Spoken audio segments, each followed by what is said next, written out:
الحمد لله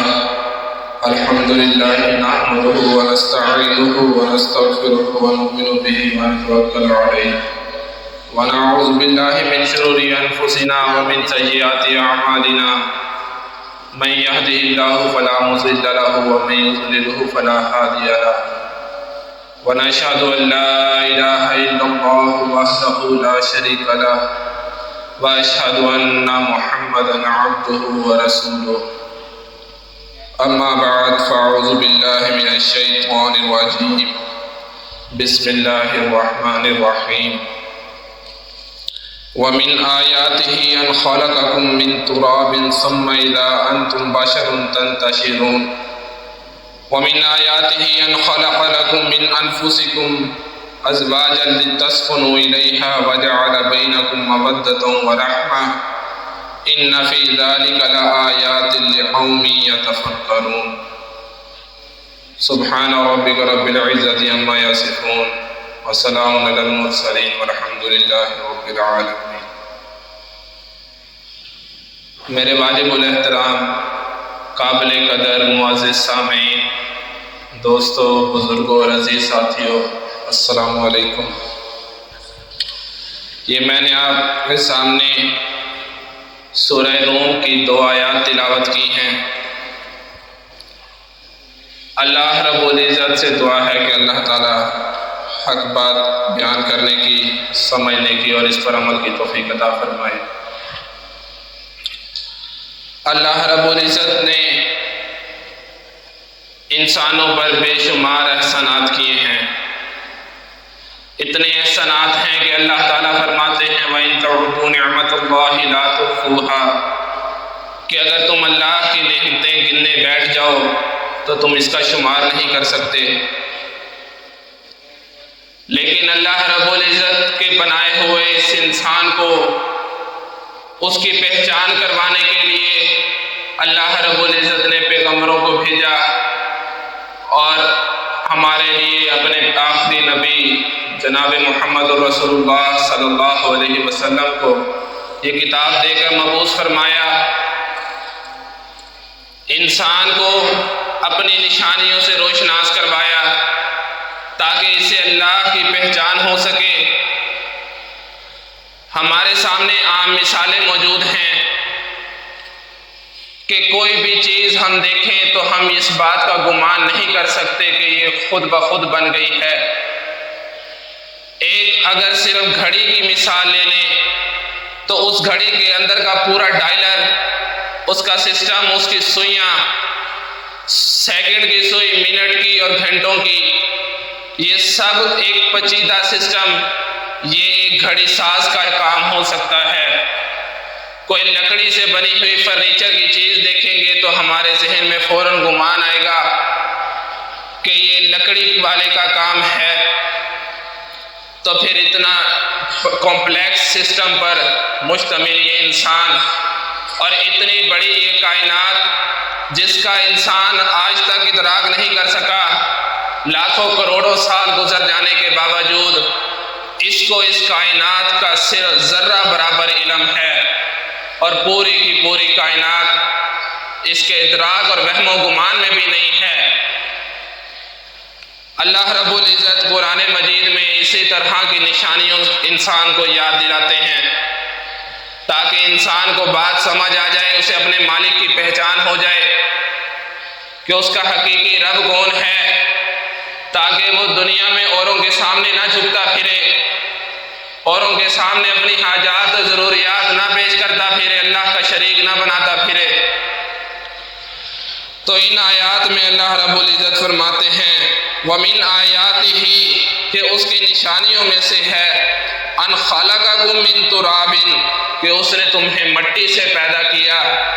ثُمَّ إِذَا أَنْتُمْ بَشَرٌ تَنْتَشِرُونَ، پھر تم اب ایک انسان بن گئے، ایسے کامل انسان بنے جس کا اپنا ہر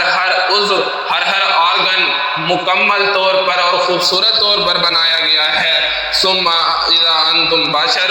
تنتشرون، پھر تم اس زمین میں پھیل گئے۔ اگر انسان اپنے آپ پر غور کر لے تو اسے اللہ کی قدرت اور اپنے رب کی پہچان ہو جائے گی۔ اگر انسان اپنے آپ کی پہچان حاصل کر لے تو اسے پتہ چل جائے گا کہ میرا مالک کتنا مہربان ہے، اس نے مجھ پر کتنی عنایات کی ہیں۔ اس انسان کے اندر ایسے ایسے سسٹم رکھے ہیں کہ انسان ان کو دیکھ کر دنگ رہ جاتا ہے۔ آج سائنس اتنی ترقی کر چکی ہے لیکن پھر بھی انسان کا مکمل طور پر ادراک نہیں ہو سکا۔ اس کے ایک ایک آرگن پر، دماغ سے لے کر اس کے پاؤں تک، ہر آرگن پر لاکھوں کروڑوں کی تعداد میں کتابیں آج دنیا میں موجود ہیں۔ دماغ سے شروع ہوتی ہے۔ دماغ ایک ایسا آرگن ہے جو پورے کے پورے جسم کو کنٹرول کرتا ہے۔ آنکھوں کی بینائی سے لے کر پیروں کے چلنے تک یہ ہر جسم کی حرکت کو کنٹرول کرتا ہے۔ اور اس دماغ پر اتنی کتابیں موجود ہیں، لاکھوں کروڑوں کی، ہزاروں کی تعداد میں کتابیں ہیں، اور انسان ابھی بھی اس پر ریسرچ کرتا جا رہا ہے۔ اور اللہ تعالیٰ نے انسان کو مفت عطا کی ہے۔ اس کے بعد آنکھیں آ جاتی ہیں، دماغ سے نیچے ان آنکھوں میں پورا اللہ تعالیٰ نے ایسا سسٹم رکھا ہے کہ ساری کی ساری لائٹ فوکس ہوتی ہے اور پھر اس سے ایک امیج بنتی ہے، اور وہ امیج ہمارے سامنے، آنکھوں کے سامنے آتی ہے، جسے انسان کی بصارت کہتے ہیں۔ انسان اس سے دیکھتا ہے۔ ان کانوں سے اللہ تعالیٰ نے سننے کی انسان کو صلاحیت عطا کی۔ اس ناک سے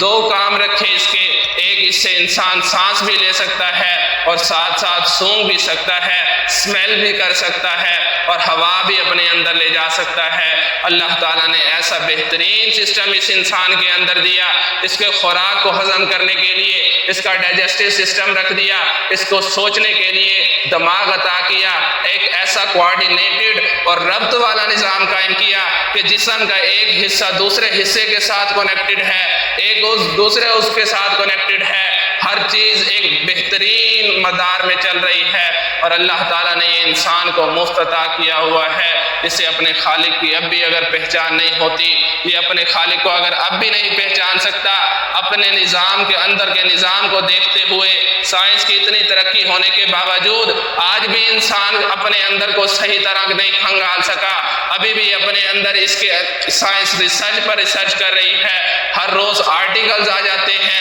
نئے کہ جسم میں یہ چیز بھی موجود ہے، جسم میں یہ چیز بھی موجود ہے، اور یہ ساری کی ساری اللہ تعالیٰ کی قدرت ہے۔ تو اللہ تعالیٰ فرماتے ہیں کہ لوگو، ہم نے تمہیں مٹی سے پیدا کیا، پھر تمہیں زمین میں پھیلا دیا، یہ ہماری نشانی ہے۔ وَمَنْ عَرَفَ نَفْسَهُ فَقَدْ عَرَفَ رَبِّي، اے لوگو، اپنے آپ کو اگر تمہیں پہچان ہو جائے، اگر تمہاری خود کی تمہیں پہچان ہو جائے تو تمہیں تمہارے رب کی پہچان ہو جائے گی۔ اللہ تعالیٰ کی نشانیوں میں سے سب سے بڑی نشانی تو یہ خود انسان ہے، جو زمین میں چلتے پھرتے ہیں، روزی کماتے ہیں، خاندان بناتے ہیں، نسلیں پروان چڑھاتے ہیں، لیکن ان کا ایک جو بڑا المیہ ہے کہ اتنی اللہ کی نعمتیں بھی استعمال کرتے ہیں اور پھر بھی انہیں اللہ کی پہچان نہیں ہوتی، اللہ کا وقار انہیں نظر نہیں آتا۔ غیر مسلم تو غیر مسلم ہیں، ہمارے جو اپنے مسلمان ہیں، جو اللہ تعالیٰ کو ماننے والے ہیں، رسول اللہ صلی اللہ علیہ وسلم کو ماننے والے ہیں، اللہ کی کتاب کو ماننے والے ہیں،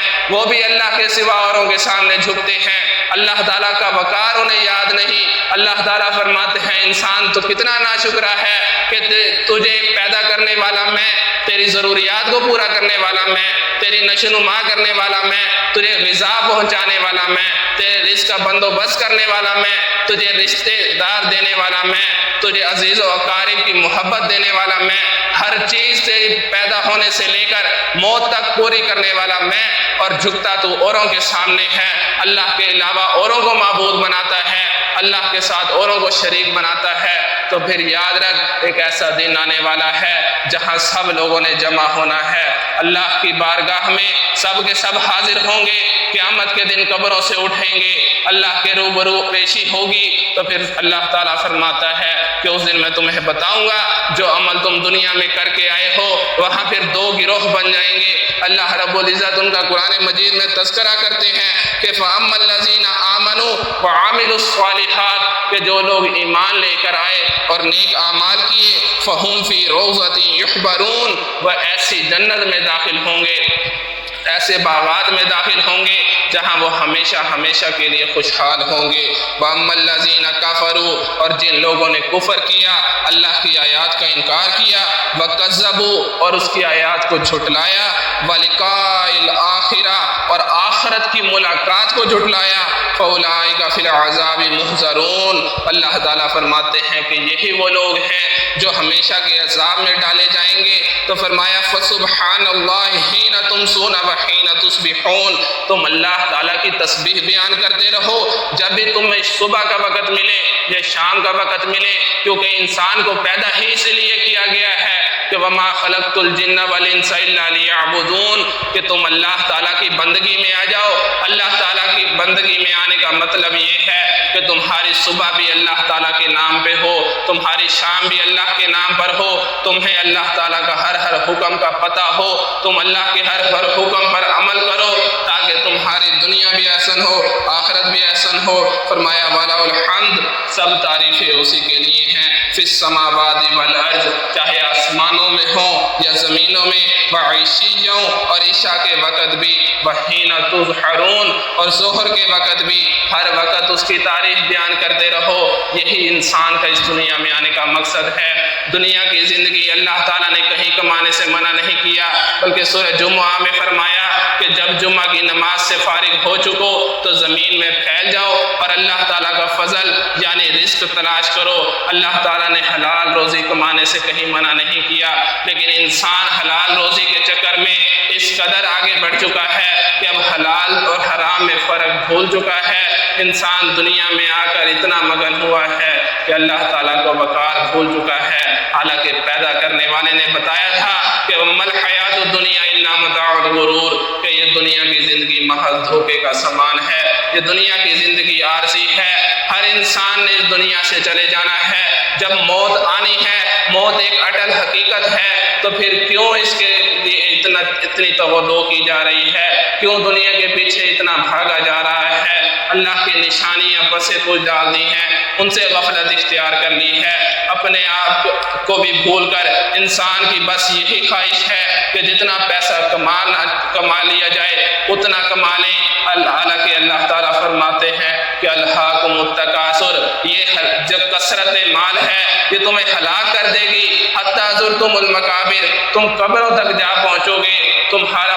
مرنے کا وقت آ جائے گا، یہ سارا مال پیچھے رہ جائے گا، یہ تمہارے وارثوں میں تقسیم ہو جائے گا، تمہارے حصے میں ایک قبر اور ایک کفن آئے گا، اور پھر کل قیامت کے دن تمہاری بارگاہ رب العزت میں حاضری ہونی ہے۔ تو اگر تم دنیا میں رہ کر اللہ کو ناراض کر کے چلے گئے تو تمہارا مال نہ تمہارے کام آئے گا، نہ وہ اولاد جس کے لیے تم نے یہ مال کمایا تھا وہ کام آئے گی، نہ تمہارے رشتہ دار کام آئیں گے۔ یہ سارے بنگلے اور جائیدادیں، یہ ساری جاگیریں، یہ کوٹھیوں اور فیکٹریوں کے مالک، یہ سونے اور چاندی کے مالک، یہ قارون کے خزانے رکھنے والے، یہ فرعون کی بادشاہت والے، یہ سارا کچھ اس دنیا میں ختم ہو جائے گا۔ آخرت میں اللہ کے سامنے جب کھڑے ہوں گے، اللہ تعالیٰ فرماتا ہے کہ تمہیں اندھا کر کے اٹھاؤں گا اور گناہ گاروں اپنے چہروں سے پہچان لیے جائیں گے کہ ان کے منہ پر سیاہی چھا رہی ہوگی، کالی سیاہی، کہ جس سے انسان پتہ چل جائے گا کہ یہ شخص گناہ گار ہے۔ لیکن دوسری طرف اللہ کے وہ بندے بھی ہیں،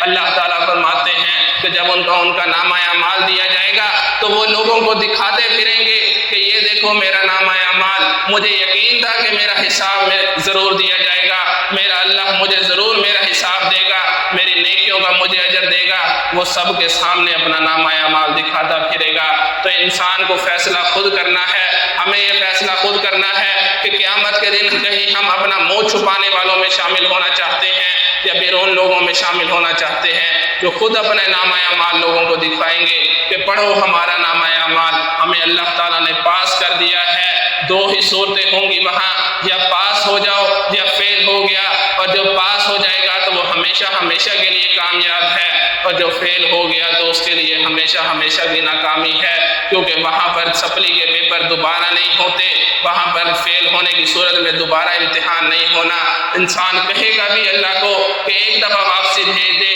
دوبارہ ایسا نہیں کروں گا، تو اللہ تعالیٰ پھر وہاں جواب دیں گے کہ کلا، ہرگز نہیں، ایک دفعہ زندگی دی تھی، 60-70 سال کی زندگی بہت ہے، انسان کے امتحان کے لیے، اس دنیا میں امتحان گاہ کے لیے کہ انسان 60-70 سال کی زندگی گزار کے جائے، اللہ کو ناراض کر کے جائے اور پھر دوبارہ مہلت مانگے۔ تو اللہ تعالیٰ تو انسان کی فطرت سے واقف ہے، وہ پیدا کرنے والا ہے۔ انسان دنیا میں سب کو دھوکہ دے سکتا ہے، ایک دوسرے کو دھوکہ دے سکتے ہیں، لیکن اللہ تعالیٰ کو کیسے دھوکہ دیں گے؟ جو اللہ انسان کو بنانے والا ہے، جو انسان کی رگ رگ سے واقف ہے، جو انسان کے سینوں میں چھپی ہوئی باتوں سے جاننے والا ہے، اس اللہ کو یہ لوگ دھوکہ نہیں دے سکتے۔ تو اس دن مہلت مانگیں گے تو اللہ تعالیٰ فرماتے ہیں تمہیں مہلت نہیں دی جائے گی۔ تمہارا آگے فرمایا وَمِنْ آيَاتِهِ أَنْ خَلَقَ لَكُم مِّنْ أَنفُسِكُمْ، اسی کی نشانیوں میں سے ہے کہ تمہیں پیدا کرنے کے بعد تمہارے لیے جوڑے بنائے تاکہ اور ان سے آبادی اور سکون حاصل کر سکو، اپنی نسل بھی آگے بڑھاؤ اور خود کا سکون بھی حاصل کرو، اور تمہارے درمیان کشش اور مہربانی کا جذبہ پیدا کیا غور و فکر کرنے والوں کے لیے۔ اللہ تعالیٰ کی اس میں بہت سی نشانیاں ہیں۔ اللہ تعالیٰ آگے فرماتے ہیں کہ اسی کی قدرت ہے کہ اسی نے آسمانوں اور زمین کو پیدا کیا، اور تمہاری زبانوں اور رنگت کے جدا جدا ہونے میں اہل دانش کے لیے بہت سی نشانیاں ہیں۔ یہاں ایشیا کے لوگوں کی سکن ٹون اور ہے، یورپ کے لوگوں کا سکن کلر اور ہے، افریقہ کے لوگوں کا سکن کلر اور ہے، سب کی زبانیں الگ ہیں، سب کے رسم و رواج اور طور طریقے الگ ہیں۔ اللہ تعالیٰ فرماتے ہیں اس میں تمہارے لیے بڑی نشانیاں ہیں کہ تم سب کے سب انسان ہو، سب کے سب ایک ہی نسل سے ہو، لیکن سب کے سب کلر، سب کے سب کا رنگ، سب کی زبان اور لہجہ مختلف ہیں۔ تو فرمایا اس میں بھی عقل والوں کے لیے بڑی نشانیاں ہیں۔ تو اللہ تعالیٰ فرماتے ہیں کہ لوگو اگر تم اللہ کی نشانیوں پر غور کر لو گے تو تمہیں اپنے خالق کی خلقت کا، اس کی قدرت کا، اس کی الہیت کا، اس کی ربوبیت کا اندازہ ہو جائے گا۔ انسان کو اللہ تعالیٰ نے اپنی بندگی کے لیے پیدا کیا ہے، تو اس سے چاہیے کہ بندہ بن کے رہے۔ دنیا اس حد تک کمائی جائے جہاں تک کمانے کا اللہ نے حکم دیا ہے۔ اصل فکر آخرت کی فکر ہے، تو ہمیں چاہیے کہ اب نیک اعمال کریں تاکہ اللہ تعالیٰ کے سامنے کل شرمندہ ہونے سے بچ جائیں۔ اللہ تعالیٰ سے دعا ہے کہ اللہ تعالیٰ ہمیں نیک اعمال کرنے کی توفیق عطا فرمائے۔ سبحان ربک رب العزۃ عما یصفون، والسلام علی المرسلین، والحمد للہ۔